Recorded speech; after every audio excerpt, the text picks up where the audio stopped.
श्राद्ध पक्ष में पितरों को छोड़ा जाता है, भोजन मिला तो ठीक है, नहीं मिला पितर चले जाते हैं।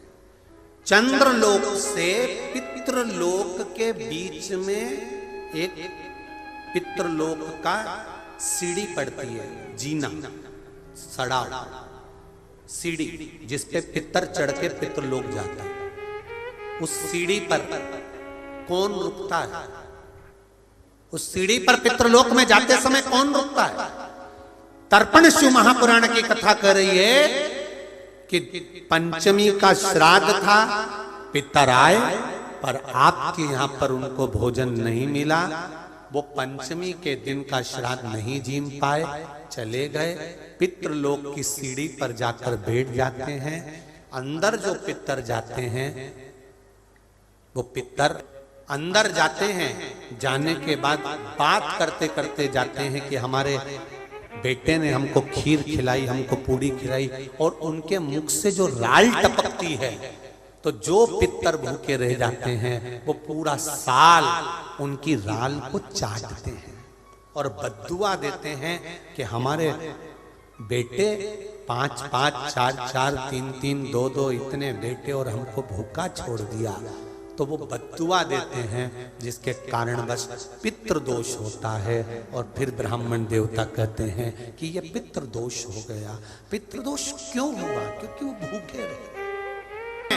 नियम है कि 16 श्राद्ध के 16 दिन पूरे हो और अमावस्या का दिन हो, आपने ब्राह्मण को भोजन कराया ना कराया, आपने पिंडदान करा ना करा, आपने तर्पण करा कि न करा, आपने किसी को एक अंश भी किसी को दिया कि नहीं दिया, आपने गाय को रोटी दी कि नहीं दी, आपने कौवे को कागल दिया कि नहीं दिया, आपने स्वान को भोजन दिया कि नहीं दिया, पर एक काम जरूर करो कि अमावस्या के दिन शाम के समय तुम्हारे नगर में, मोहल्ले में, गांव में, खेड़े में जो नदी हो या तालाब हो या बावड़ी हो या कुआं हो, कोई भी एक जगह पर जाकर एक घी का दीप अवश्य लगाना चाहिए अपने पूर्वजों के नाम से।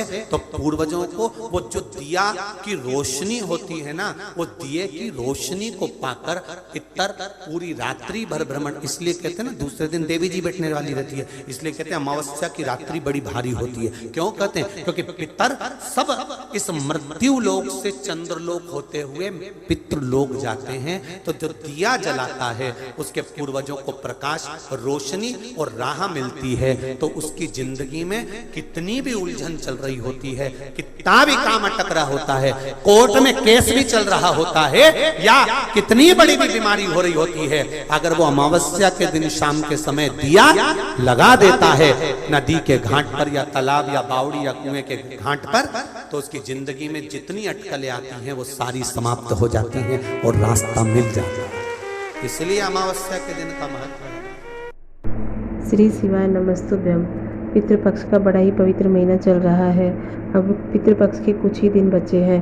इन बचे हुए दिनों में हमें अपने पितरों के लिए श्राद्ध अवश्य निकालना चाहिए। यदि हम अपने पितरों के लिए श्राद्ध नहीं निकालते हैं तो हमारे पितर जो दूसरे पितर यहाँ पर पृथ्वी पर आकर खाकर जाते हैं, वहाँ पे जाके जो उनकी लाल निकलती है वो लाल अपने पितरों को चाटनी पड़ती है। इसलिए हमें अपने पितरों का श्राद्ध अवश्य निकालना चाहिए। यदि किसी कारणवश हम श्राद्ध नहीं निकाल पाते हैं, तो जैसे किसी को ब्राह्मणों को भोजन नहीं करा पाते या गाय कौवा किसी को भी नहीं दे पाते हैं भोजन, तो पूज्य गुरुजी ने इस कथा में बताया है कि आप यदि ये कुछ भी काम नहीं कर पाते हैं तो श्राद्ध पक्ष की जब ये 16 दिन निकल जाते हैं, उसके बाद जो अमावस्या आती है उस दिन एक घी का दिया यदि आप शाम को जला देते हैं तो उससे भी पितृ खुश होकर हमें आशीर्वाद देते हैं। ये दिया शाम को किसी भी तालाब, कुआं, बावड़ी, जहाँ भी पानी बहता हो वहाँ जाके आपको जलाना है। इसको जलाने से हमारे पितरों को, जब पितृ लोग वापस जाते हैं तो उनको रास्ते में रोशनी मिलती है। जब उनको रास्ते में जाते हुए रोशनी मिलती है तो वो खुश होते हैं और हमें आशीर्वाद देते हैं। तो इसलिए हमें एक दिया अमावस्या के दिन जरूर जलाना चाहिए। वीडियो अच्छी लगी तो वीडियो को लाइक और शेयर करें, चैनल को सब्सक्राइब भी करें। धन्यवाद।